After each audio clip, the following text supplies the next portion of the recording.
అందులో చెక్-ఇన్స్ కానీ మీరు చేసే పని కానీ అన్నీ చూసి నెక్స్ట్ ప్రమోషన్ ఇవ్వాలనా లేదా అని ఆలోచించుకొని పనికి తగ్గట్టు ప్రమోషన్ ఉంటుంది సార్ మా పార్టీలో. అరుణ్ రాజ్ గారు రాజకీయ పలుకుబడి కోసమే మీడియా సెల్ చైర్మన్ పదవి తీసుకున్నారు.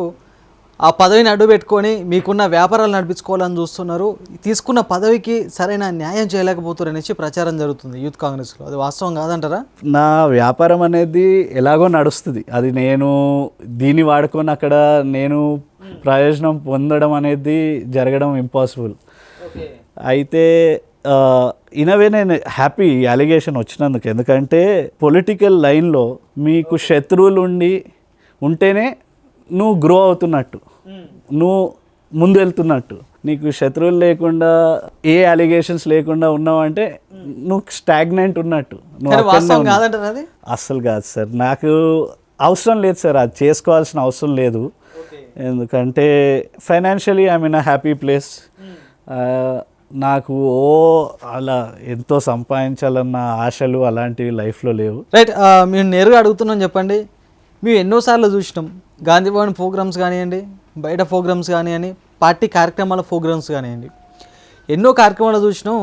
అరుణ్ రాజ్ గారు బయటకు వచ్చిందంటే ఆయన ఏమిటి ఒక ఇటో ఇద్దరు నలుగురు బౌన్సర్లు వేసుకొని వస్తాడు అనేసి ప్రచారం జరుగుతుంది. అది మేము మా మీడియా వాళ్ళు ఎంతోమంది కూడా మిమ్మల్ని గమనించారు. ఎందుకు అసలు అదంతా ఒక మీకు ఆ బౌన్సర్లు వేసుకొని తిరుగుడు, ఆ ముందు ఇద్దరు వెనకిద్దరు బౌన్సర్లు, అదంతా మీకు ఒక షోప్ టాప్గా అనిపించలే? మీకు అంత వాస్తవానికి సమాజంలో మీకు అసలు అంత థ్రెట్ ఉంది? మామూలుగా అంటే సార్ మీరు చూసే ఉంటారు, నాకు కార్ కూడా నేను సొంతంగా నడుపుకుంటాను. నాతో పాటు నా యూత్ కాంగ్రెస్ మిత్రులు తప్ప నాకు బౌన్సర్లు అంటూ అసలు అవసరం లేదు. నేను అది పెట్టుకొని ఉన్నాను.